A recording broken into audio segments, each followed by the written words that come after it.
Wasatch Report, shooting straight on everything from prepping to politics.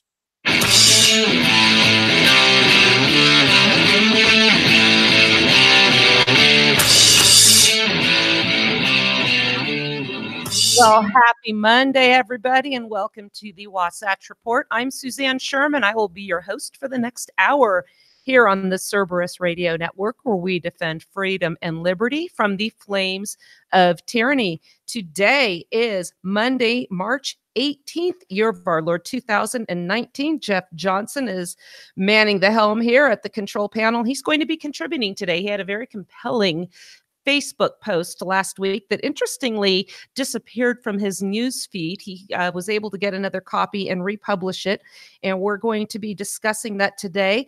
Booger joins us as well. Our good friend Junk Bond is not available today, but last week he had a bit of a debate on Twitter with regards to some claims we have made on Venezuela, and Booger's going to weigh in today on how we come about with our sources, our information. He was actually there and spoke to people there. We don't just dig up stories on the internet and bring them to you. So want to welcome Booger to the network as well. We've been talking about bringing in new talent. He's with us, as well as Dave Benner has been doing some shows with me as well. Case in point, we discussed McCulloch versus Maryland.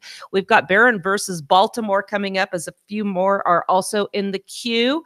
And another chapter in his book, Compact of the Republic, we will also be going over in the near future. Very interesting stuff. I love combining history, politics, and preparedness. We do it all here, and it's stuff you're not going to hear elsewhere. Also, speaking of new talent, my good friend, author Annie Burdell, she's also known as Prepper Chicks. When I first came onto Facebook about 9 years ago, I was getting into preparedness, and I sought some sources, and her page, Prepper Chicks, was just such a valuable source of information. It is still up, and she also has one called Prepper Chicks Blue, which is politically oriented. So she, in her own way, is combining prepping and politics as well, but in a manner where those that are not interested in the political aspect can stick to preparedness. I just throw it all up on the wall, and whatever sticks and people want to hear, they can run with. But she started a podcast, and she had invited me to come on hers and talk about some constitutional history and preparedness as well.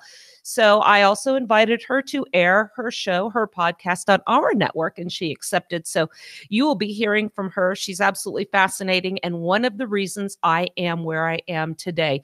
She taught me how to prepare. She posted a video on her site all about pressure canning. In fact, I included that link in my recent blog called Just Can It. You can go to SuzanneCSherman.com, read up on that one. I have a few more up, and I actually just wrote another one. We're going to discuss this topic today. The Supreme Court, a federal court, the 6th District, has said it is okay. The Constitution says you can flip that little birdie to police officers with impunity. Jeff, is it not surprising that a topic like that would inspire me to write another article? No, it's not at all. You can follow us, by the way, on Facebook, facebook.com/Cerberus Radio Network. CRN is our fan page. Thank you to everybody joining. Thank you again to those that have subscribed to SuzanneCSherman.com. If you go there, there's a social media bar. You can hear all our shows on SoundCloud. You can go to our SoundCloud page independently if you want to do that. Also, YouTube, for those of you that are here in our YouTube chat watching live, good morning, and thank you for joining us on the chat. Let's see, quick follow-up. Oh, this is interesting. This is something I came across right before we went on the air. As we know, there was a horrific attack in New Zealand, and I'm not going to get into all the spins the media has been putting off of calling the shooter a Trump supporter when he was actually a hardcore leftist. But what's very interesting to me is New Zealand is now, we have these incidents. First of all, we like to spin the story in a way that promotes the side of government that the media is on, often the left, and then we seek to control guns. We try to put the shooter into a certain demographic, political affiliation pigeonhole there. But what's interesting here is the suppression of information. Not only do we see that, as we talk about on Facebook and the social media platforms all the time. But in the country of New Zealand, it is actually a policy, a legal policy they have here. And a New Zealand man is actually facing charges as police continue to ask, really, are they asking the public not to share the video of the Christchurch terrorist attack? This is something else, as a bit of an aside. We had a Facebook outage right before that attack came about. All day, everybody's trying to get on Facebook, access it. Can I get on now? Can I get on now? Can I get on now? Immediately when they do get on, what is available on all these live feeds and people sharing is this attack. I don't know if it's coincidental. It's a little bit too neat and tidy for me. But getting back to New Zealand, a 22-year-old man has been charged.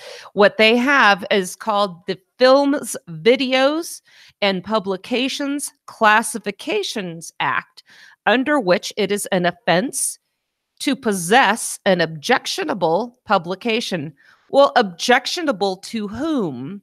It sounds like Facebook's community standards. It's funny because they took down one of Elizabeth Warren's advertising campaign advertisements where she was talking about dismantling these tech giants, and they claimed it was under an improper usage of the Facebook company logo, but they decided to reinstate the ad in the interest of robust public debate.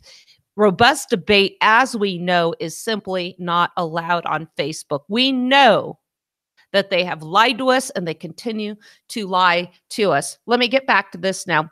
The police said he was arrested in the initial stages of the attack investigation, but it's not believed to have been involved, this gentleman. So as we know, the gunman came out and attacked the church. Apparently 50 people so far have perished. So the shootings were live streamed. They appeared on Facebook. Again, as soon as Facebook's issue started to get resolved, this was visible for everybody to see at a time when peak performance, people trying to log on, all of a sudden were able to see this. I haven't seen it. I don't care to, and I won't if I come across it. The shootings were live streamed, as I said, on Facebook, YouTube, and Twitter. The platforms have vowed to remove the videos, which police say has been classified by New Zealand's chief censor's office as objectionable. We would like to remind people that it is an offense to distribute or possess an objectionable publication, which carries a penalty of imprisonment. Facebook said it removed 1.5 million videos globally in the first 24 hours after the attack. 1.2 were blocked upon upload. The company said it is also removing all edited versions of the video that do not show graphic content out of respect for the people affected by the mosque shooting and the concerns of tribal authorities. That Facebook doesn't seem to be too concerned about the atrocities we're committing on behalf of the Saudis in Yemen. But I digress. So again, yes, this is in New Zealand, but we see these same standards infringing upon all of us. It doesn't matter. So, last week I was talking about Amazon. Amazon's removing books that they say are putting forth false medical claims with regards to autism, for instance, and vaccinations. What is next? What is going to be objectionable next? Maybe, just maybe, books that tell a truth that is different from the official narrative in American history.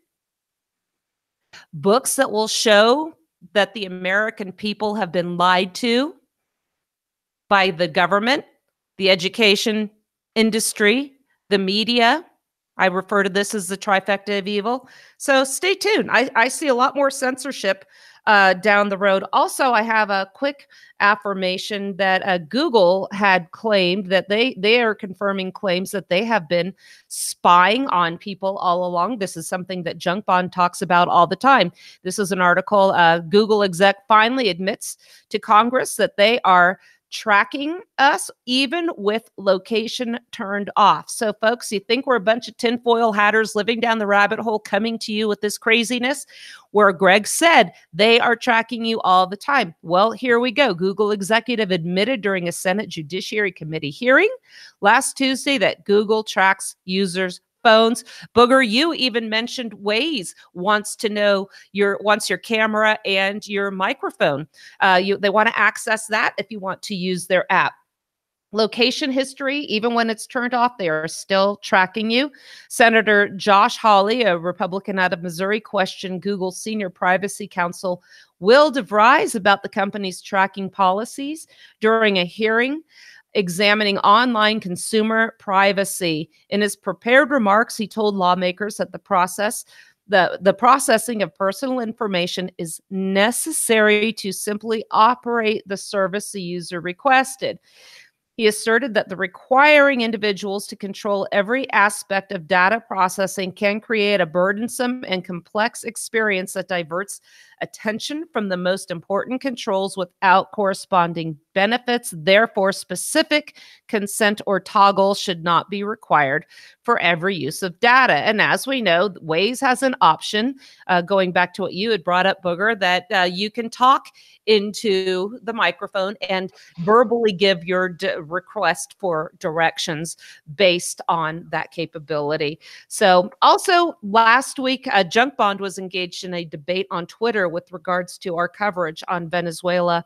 And I wanted to have Booger comment on, again, where you're coming from with what we're saying about Venezuela. Because I'm telling people, look, the myth is that people of Venezuela legitimately voted socialism into their country.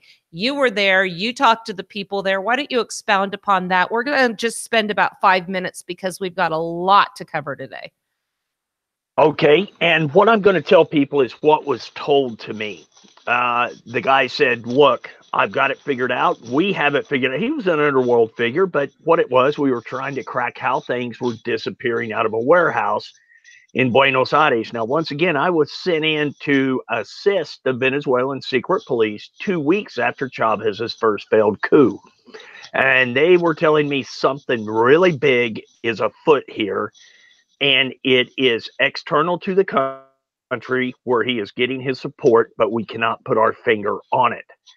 Later on, working down in Buenos Aires, the guy voted me, or not, but he pointed me in the right direction, but said, do not take my word for any of it. Research it, which is what I did. And that's what I will tell everyone out there.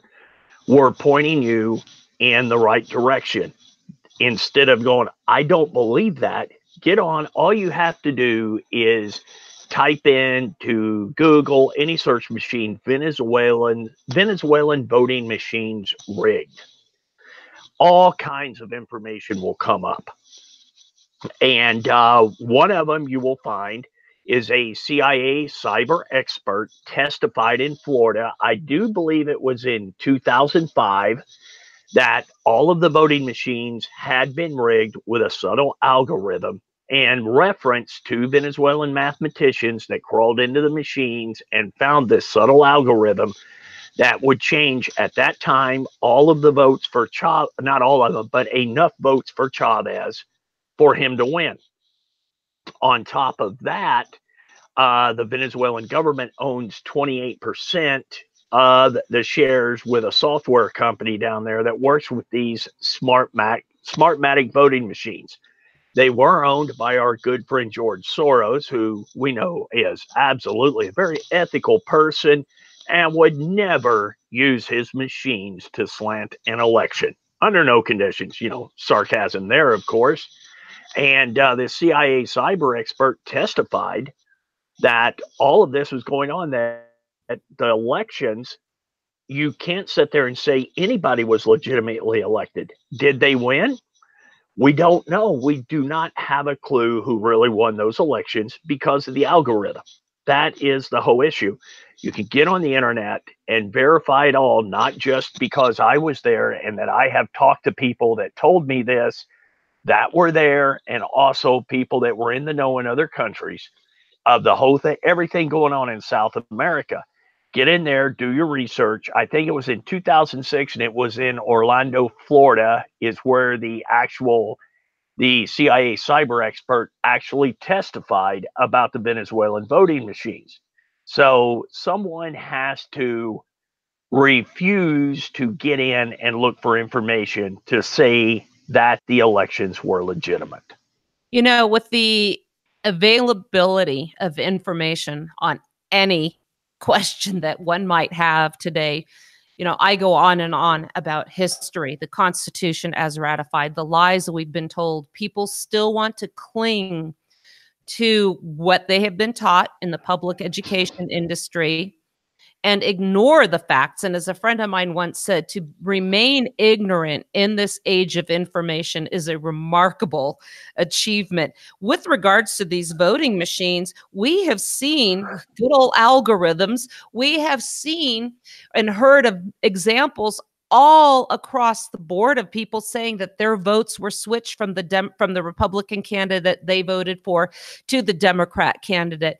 Right here in our county, I always do my votes. I fill out my ballot, my ballot.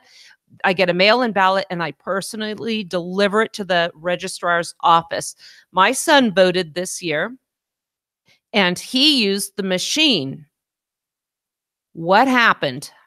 Right before or right after, I think, the election, they realized his vote, there was a problem with the machine. His vote wasn't counted. Who do you think came up to tell us? Two guys pushing for a proposition on gerrymandering, which would benefit the Democrat Party platform here in Utah. He voted against it. His vote was not counted. People, and they literally said, we are here to chase votes. To chase votes for the Democrat Party was really what they should have said. I told them I wasn't interested and they were welcome to leave my property right away. That being interesting. Huh? It's interesting that the one name keeps popping up, and he owns the voting machine here in the United States too, and it's Soros.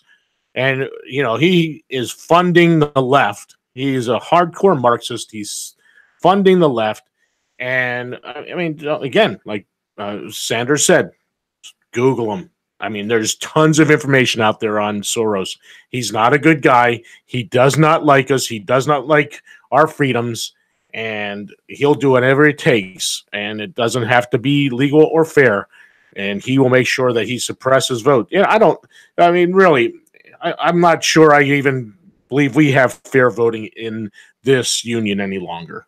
Even with the paper ballots, you know, how many appear magically? Well, enough to make sure that the Democrats will win, you know, so it's the whole process that is so flawed. And, you know, we could do the whole show on this, but I think we're all in agreement with that point here. Last week, I'm going to change gears a little bit. I was discussing with you guys property rights. And do we really have the freedom to enjoy the property as we see, you know, our property as we see fit? I'm going to go out on a limb here because I'm going to open an article on Fox and hope I do not get the ad playing up. But I'm bringing this up because I remember this home. It was in San Francisco, and now I don't know if I'm seeing it on here. Yeah, it's a home. It's in the Hillsborough area, San Francisco Bay Area. And a homeowner, it says here, is taking flack for dinosaurs in front of a Flintstone house.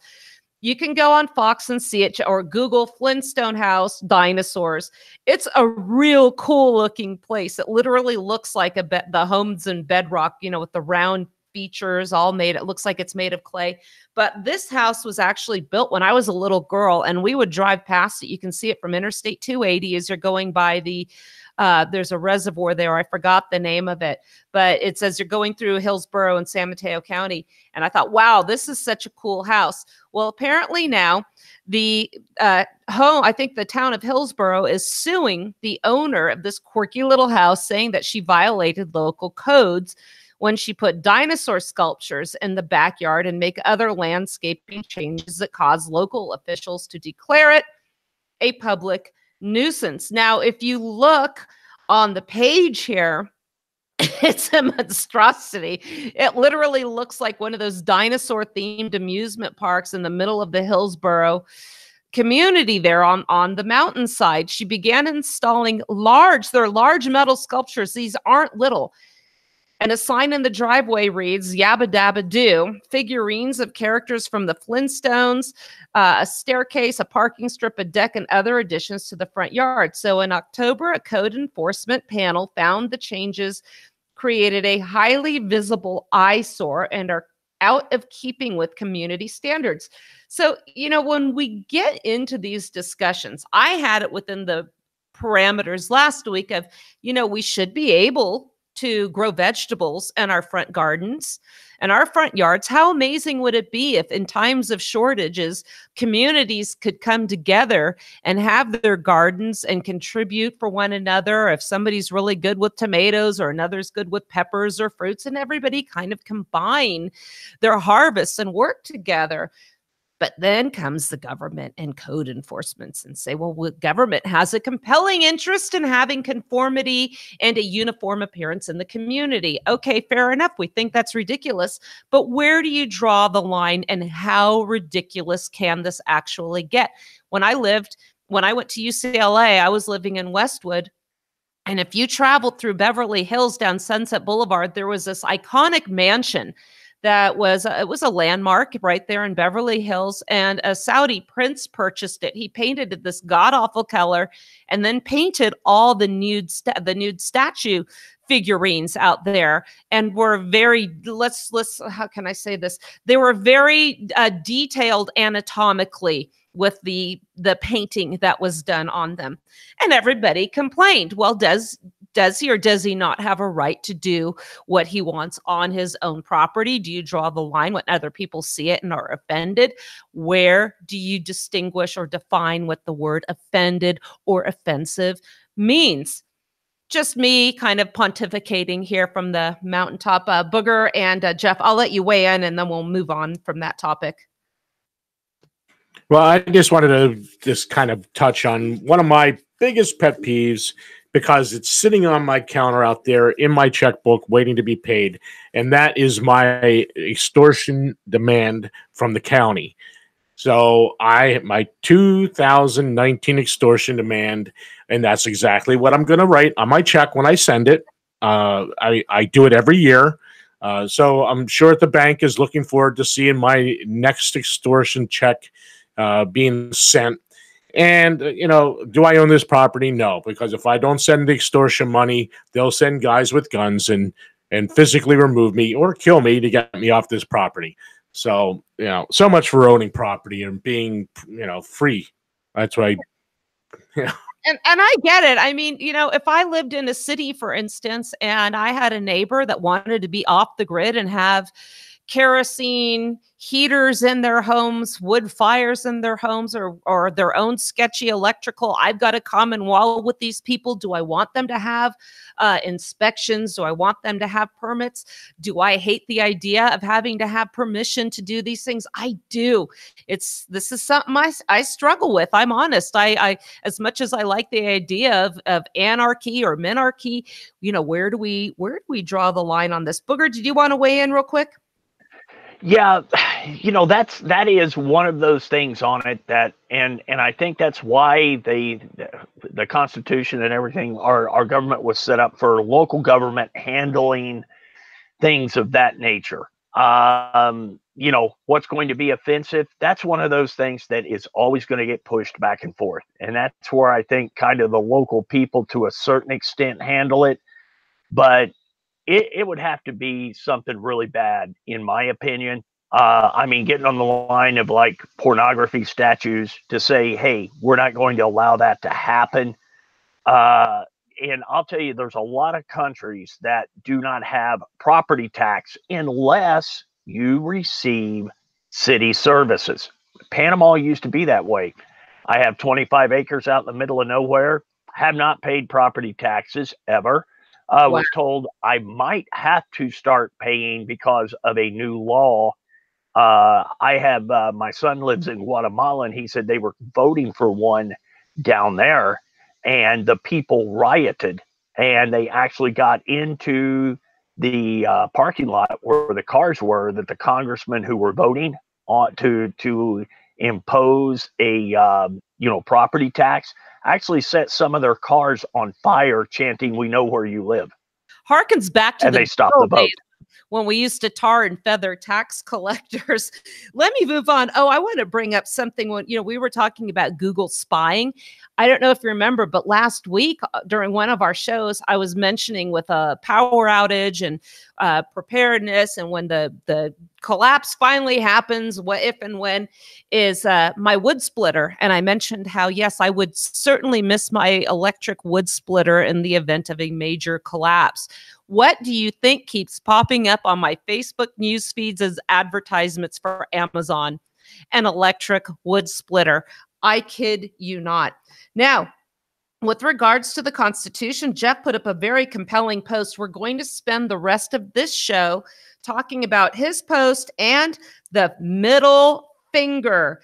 The 6th District Court of Appeals, a federal court, has just held that you may give the police officer, you may fly that little birdie if you are so inclined, because the Constitution says it is protected speech.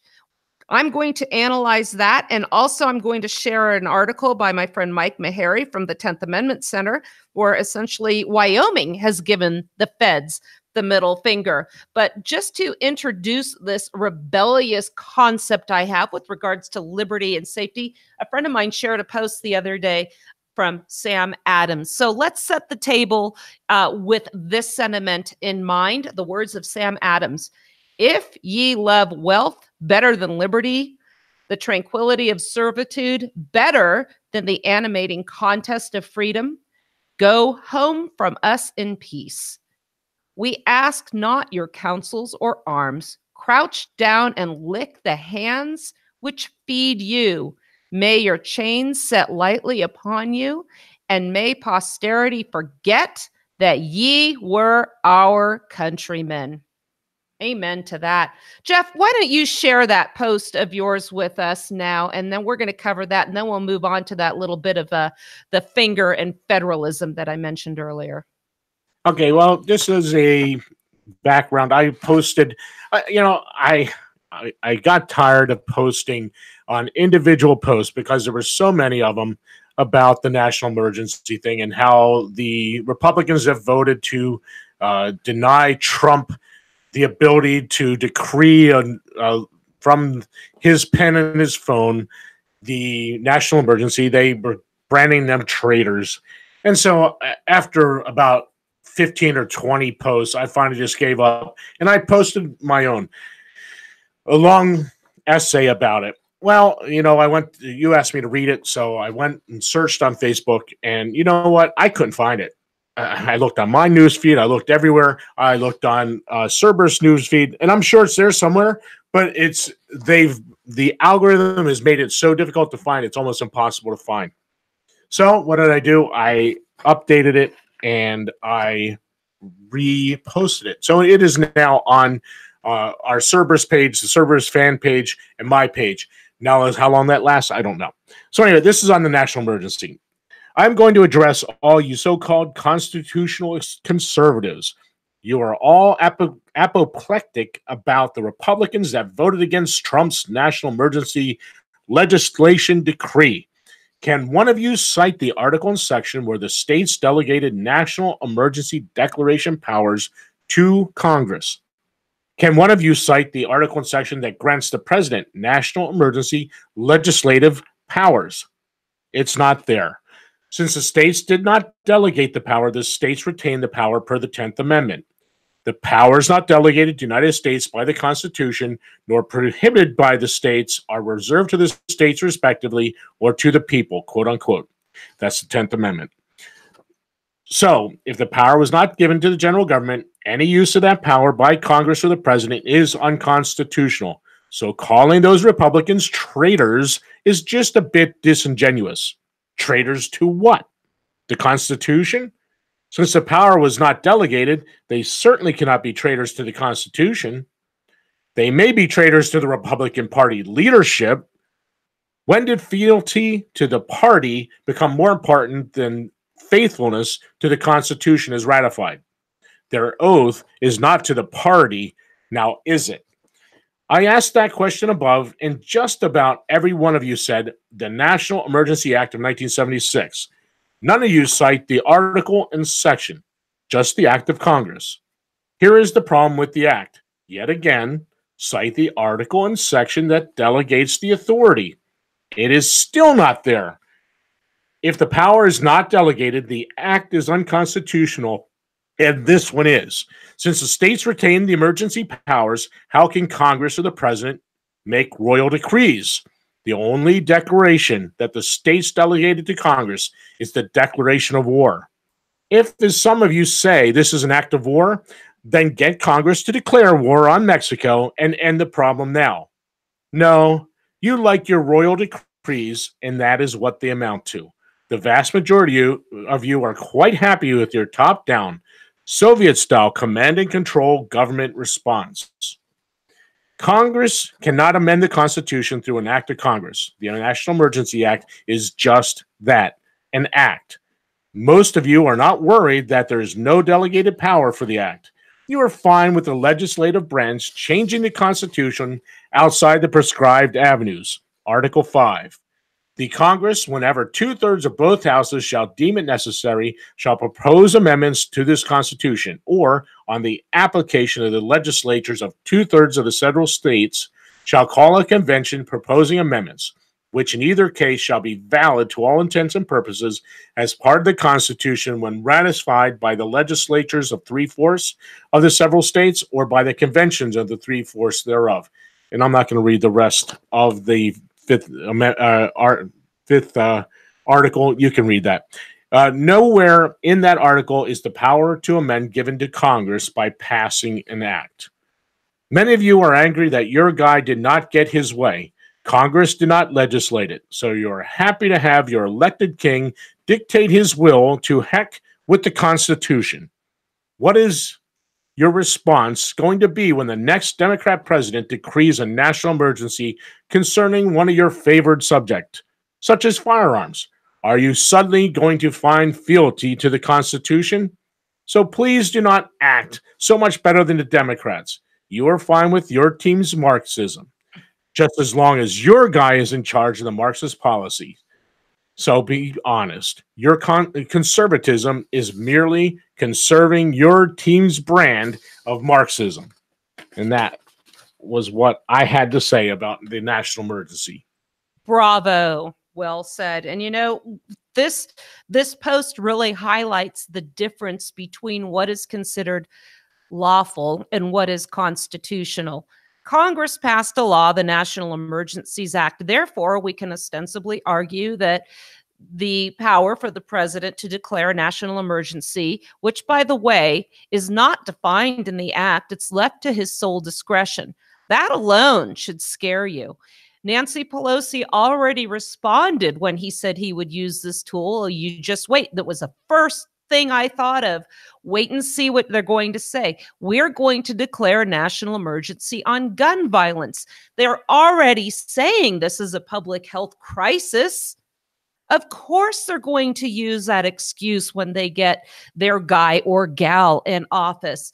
Just like national reciprocity, I said to those saying, well, now it's our turn, who are sick and tired of having Marxist propaganda, Marxist policies rammed down their throat.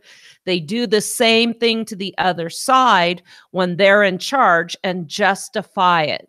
This is what happens when we grant so much power to what Booger aptly stated earlier, were matters that were left or should be left to local communities. First, with regards to the states, because that's how our system was set up. The federal system, the states were side by side. The federal judiciary ran side by side. The state and local judiciaries, it was never intended to be superior. We had allocations of power granted to the general government, everything else remaining with the states. Now, how does that come in? We have a federal judiciary now that is going to describe what behavior by citizens in a community they consider acceptable or not. And it doesn't matter how you feel about whether or not it's respectful, appropriate, disrespectful to give the middle finger to police officers. It is not a federal issue. And I came across this. There have been some articles or a few, but now it says the court says the middle finger is protected by the Constitution. I really, really dislike when they use that terminology. As I said in my article published by the 10th Amendment Center on how Heller botched the 10th Amendment, I explained Scalia got it wrong when he posited the following inquiry: what kind of guns are protected by the Second Amendment? The problem is he concluded that handguns, because of their popularity, ease of use, and all this other garbage, it took him 63 pages to pontificate and wax eloquent on a one-sentence amendment, that the handguns were protected. He left the door open for the banning of other firearms and having firearms outside the home. The Second Amendment granted no rights. It merely reiterated that under Article 1, Section 8, other than the power to arm the militia, the general government had absolutely no authority to regulate firearms whatsoever. So now, take this over to the First Amendment. What are the first few words of that one? Congress shall make no law. That set the tone for the rest of them. So here we have what is considered a First Amendment issue. A woman was pulled over. I'll get more into the facts. She gave the cop the finger after he let her go, and then he pulled her over again. And at issue here was the second stop legitimate, or was it a violation of her First Amendment right to free speech? Again, when we call these God-given natural rights to freely express ourselves, to freely practice our religion, to freely have whatever instruments we need to defend ourselves from assault or government, when we call those constitutional rights or ask what is protected, they will regulate those rights. They will limit what is protected. And we see this all the time. So let me get into, I wrote a little blog. I'm going to put it up either on my blog or on 10th Amendment Center. It will be on my page within the next day or two. But again, if you agree, whether or not if you agree with this behavior, the right to wave your middle finger at police officers has been declared an expression protected by the First Amendment of the United States Constitution. A gal by the name of Deborah Cruz Gullias was stopped by Officer Matthew Wayne Menard in Taylor, Michigan, not on federal property, Taylor, Michigan in 2017. Menard cited her for a non-moving violation, so he gave her a break. She was speeding. As she drove away, she waved her middle finger. Maybe she was saying, hey, you're number one with me. I don't know. I don't think he took it that way, because he responded by pulling her over a second time. At this point, he revised her citation to a moving violation. So she had a moving violation in the first place. He cut her a break. She did not respond, apparently, appropriately.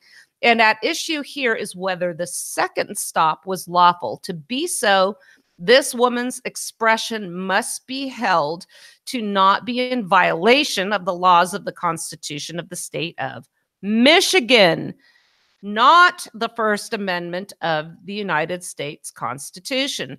Predictably, all analysis in the media has turned to the following: is waving the middle finger at a police officer's speech protected by the Constitution? I already explained how I feel about that, phrasing the question in that narrative.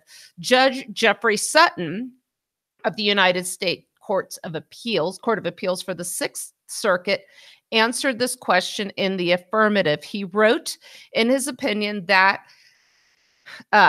quote, fits of rudeness or lack of gratitude. Really? Okay, hold on. Back up the truck. I got to digress. You're driving down the highway. You're going over the speed limit. We've done this on our little road here. Ain't no one around. We got a goon with a radar detector just waiting to generate some revenue, pulls us over, gives us a warning, and we're supposed to be grateful. We were hurting nobody. This was an arbitrary, by legislative fiat. Somebody said, you can drive this far down this road. And by the way, we're going to park a goon with a gun and a radar detector. And if you go 10 miles an hour, he's also going to be in a place, by the way, that's hidden, so you're not going to see him. And then if he lets you off with a warning, you're supposed to be grateful. This is why I have a radar detector. Anyway, let me go back to the quote. I'm going to start it all over again. Fits of rudeness or lack of gratitude may violate the golden rule, but that doesn't make them illegal or, for that matter, punishable. Totally agree with him there. That's the end of his quote. He also explained that, quote, any reasonable officer would know that a citizen who raises her middle finger engages in free speech protected by the First Amendment. No, no, no. And end of his quote before my no's. Again, this is a restriction that Congress shall make no law regulating the expression or free speech. So let me get into a little bit of constitutional history here. The First Amendment reads in relevant part that Congress shall make no law abridging the freedom of speech. So taken absent any historical context, the court's opinion seems in conformance with mainstream interpretations of constitutional guarantees, and it's celebrated as such. But is this interpretation in conformance with the document as proposed to and ratified by the states? Remember here, Jeff, maybe as I'm reading this, you can peruse through Article 1, Section 8. Look for middle fingers expressions as well while you're at it, because this is going to touch on the next subject. Look for endangered species, more specifically grizzly bear. See if you find that in Article 1, Section 8. Again, the powers delegated to Congress by the states are enumerated in Article 1, Section 8. Speech, religion, press, arms, searches, seizures, procedural due process, for example, were left out of the main body of the Constitution. Some states feared the general government would tread beyond these powers specifically delegated to it. Patrick Henry smelled a rat. He was right.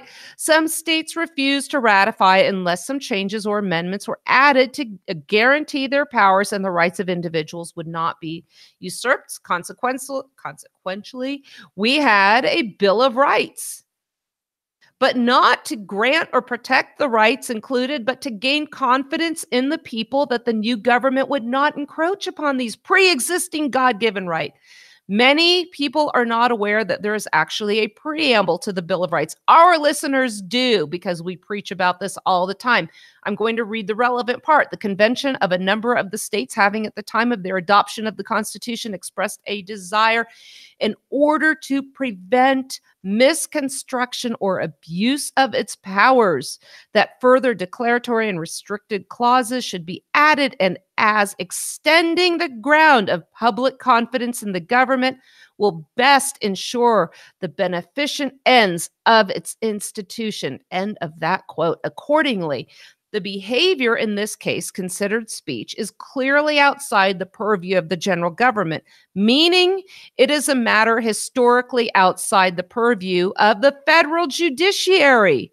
Because the general government was prohibited from legislating or reviewing such laws, the 10th Amendment becomes operative, which states the following: the powers not delegated to the United States by the Constitution nor prohibited by it to the states are reserved to the states respectfully or to the people. Remember, James Madison, Federalist 45. I'm not a huge fan of James Madison, but his Federalist Papers do indicate how the Constitution was sold to the American people.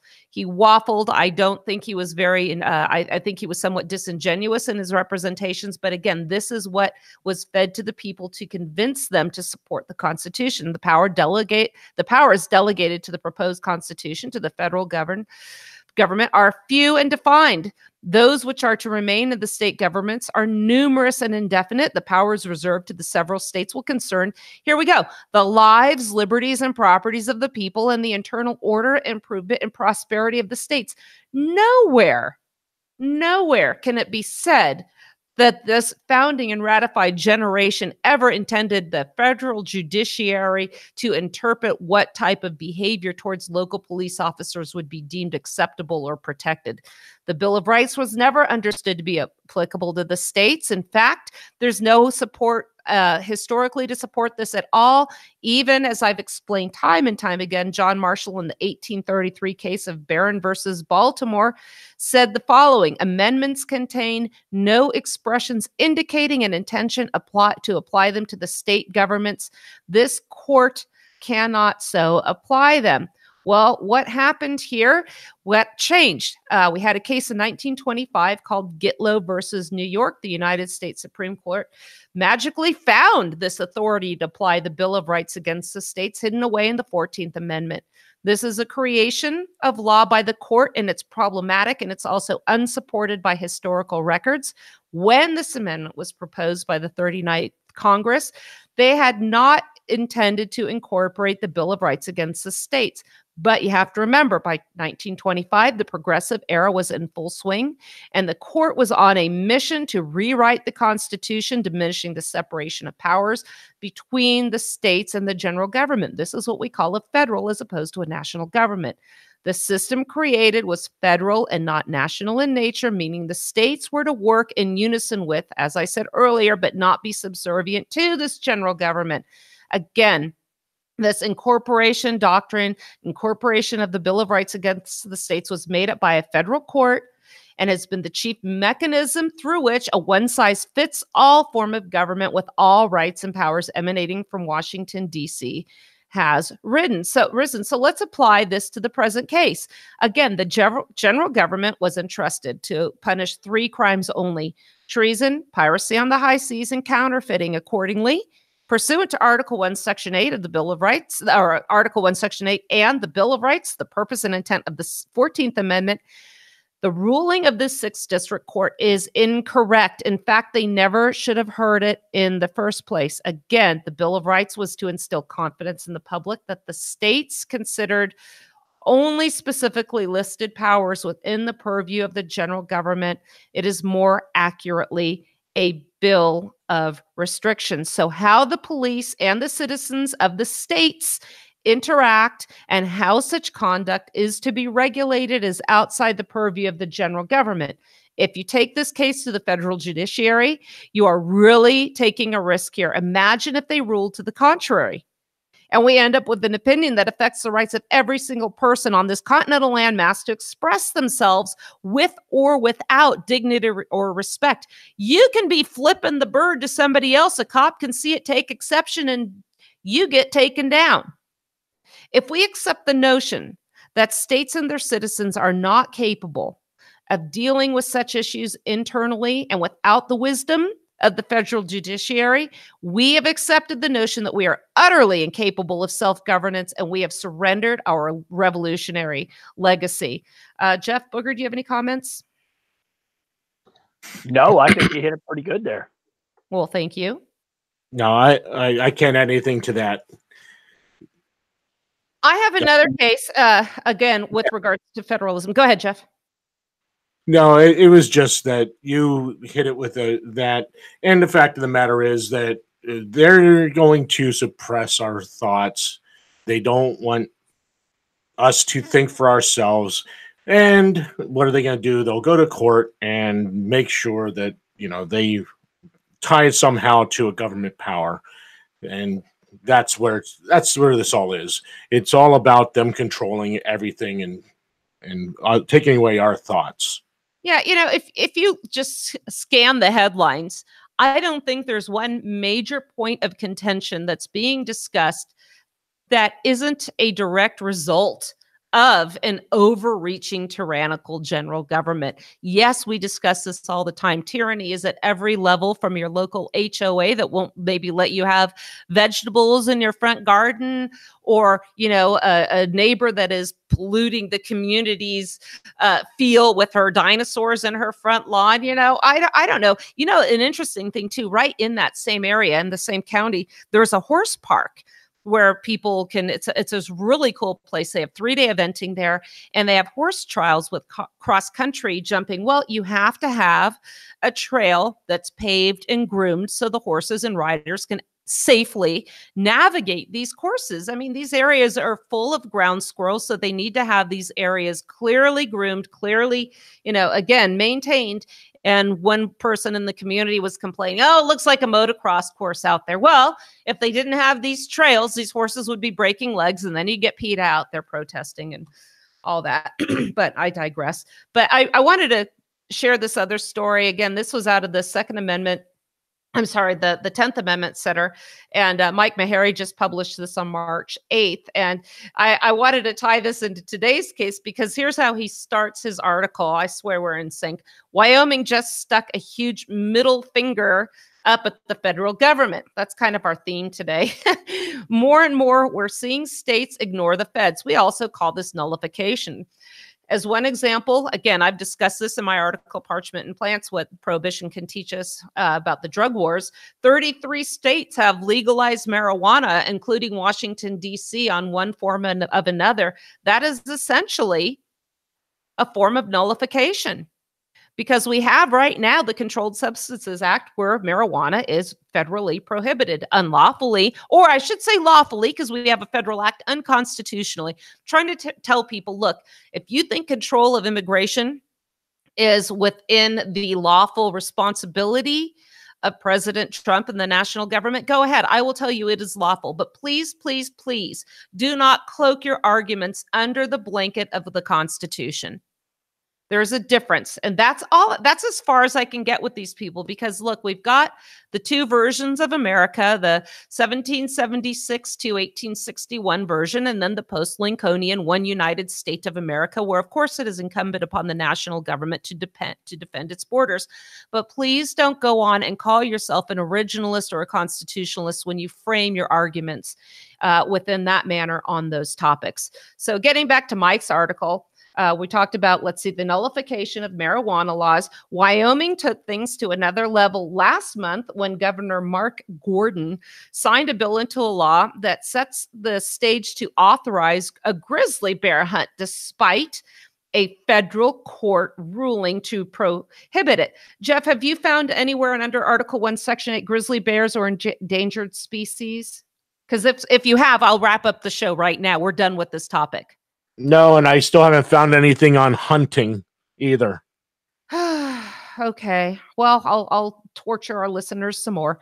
In 2017, the U.S. Fish and Wildlife Service delisted grizzly bears as a threatened species under the Federal Endangered Species Act in order to manage the growing bear population. The Wyoming Game and Fish Commission scheduled a limited grizzly bear hunt for August of 2018. But a U.S. District Court, remember this is the federal judge now, Judge Dana Christensen issued a ruling that restored the species' threatened status under the Endangered Species Act, thereby nixing the hunt. Wyoming Senator Wayne Agar, a Republican out of Weiser, he sponsored Wyoming Senate Bill 93. Under the new law, Wyoming Game and Fish Commission may conduct a grizzly bear hunt and shall issue licenses, which shall provide for the dates, times, and locations of the hunts if the Game and Fish Commission determines under the laws of the state of Wyoming that a grizzly bear hunt would be beneficial for managing Wyoming's wildlife and for protecting Wyoming workers and other citizens and tourists of the state of Wyoming. Are you getting my point? This sets the stage for the state to nullify the federal judge's ruling.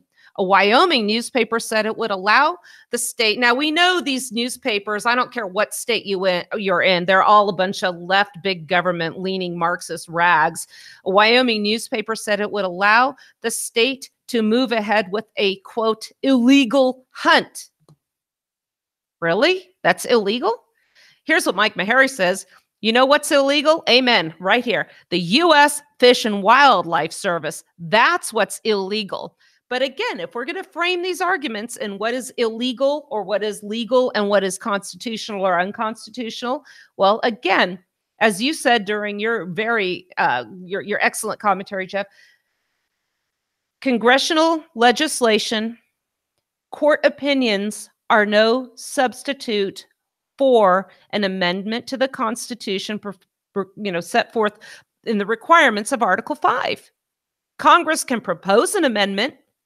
You still need the states. They are having all these constitutional conventions and ratification conventions, only they're doing it on their own and they're not inviting the states.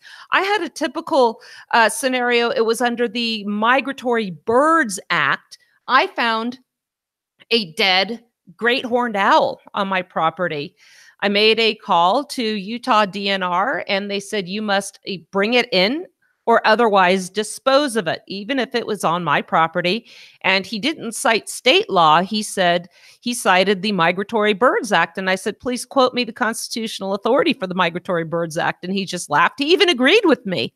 But they all just kowtow to the overlords in Washington, D.C.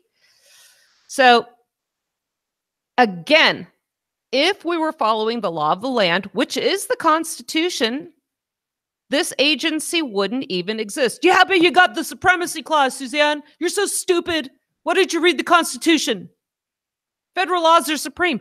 Only if they're in pursuance thereof, meaning pursuance of the Constitution, meaning there has to be constitutional authority for this act. There isn't. Just because the feds pass a law doesn't mean it's the supreme law of the land. We've got to get over this outdated, incorrect notion of the Supremacy Clause as we are taught in the government schools. Federalist 78, no legislative act. And this is Alexander Hamilton, the great nationalist who wanted a king, even said no legislative act contrary to the Constitution can be valid. Accordingly, Wyoming has every right, and I would say even a responsibility. Yes, yes, yes, yes. The states have an obligation to nullify unconstitutional federal laws. They don't because of what our good friend Rick Barrett refers to as a new federalism. Through the issuance of grants and government regulation, the states now are powerless, and they refuse to take their power back other than when it comes to marijuana laws. Certainly aren't doing it with abortion. Oh, well, the federal court's just going to, strike it down if we do it. So why bother? Come on, guys. Get some fortitude here. So anyway, Wyoming has every right, even a responsibility, to tell this federal judge to pound sand. Give it the middle finger. James Madison, again, in the Virginia resolutions of 1798. Again, the Virginia and Kentucky resolutions were drafted by Madison and Jefferson, respectively, in response to the unconstitutional Alien and Sedition Acts. Here's what Madison said. In the case of deliberate, palpable, and dangerous exercise of other powers not granted by the compact, the states who are parties thereto have the right and are in duty bound to interpose for arresting the progress of the evil and for maintaining within their respective limits the authorities, rights, and liberties appertaining to them. What was the progress of evil he was talking about? An overreaching federal government encroaching on areas that were never delegated to them and infringing upon the rights and powers of the states. Now, whether Wyoming will follow through and authorize the hunt remains to be seen, but the foundation is set, and the State Game and Fish Commission absolutely should. If the U.S. District Court judge doesn't like it, let him roll, Mike says, his ass out of the courtroom and do something about it. Good job, Wyoming. We need a lot more of this. Exactly. What are the feds going to do? Call in an airstrike? If the hunters go out to try and handle a grizzly problem that the feds have forced upon them? You want to know what the feds have forced upon this Western territory out here? You do some research on the reintroduction of wolves. Even the name of this program is an out and out lie. They did not reintroduce anything. They introduced a non-native invasive species that was also infested with a worm that is poisoning the wildlife, making people sick. I submit to you, Booger Jeff, if any one of us had done this, we would be in Leavenworth for the rest of our lives. When the government does it, it is perfectly okay. And don't you dare disobey the overlords. We've got a lot more coming this week. We've got some really fun shows planned. I want to discuss a little bit about the about the whole scandal with the colleges. I've got a great article right now from American Thinker that says we fight now or the socialists win. I submit to you, they won a long time ago. There's some interesting stuff going on about the Southern Poverty Law Center and some lawsuits going on there. And so we'll get some announcements out when we have more shows. I think we're definitely set for Wednesday, Thursday, and but we'll let you know. But on behalf of the rest of us here at the Cerberus Radio Network, Greg Junkbon Carpenter, we got Booger, Jeff Johnson, and myself. I want to thank all of you for listening, and we will be back very soon. I'm Suzanne Sherman. Thanks for listening.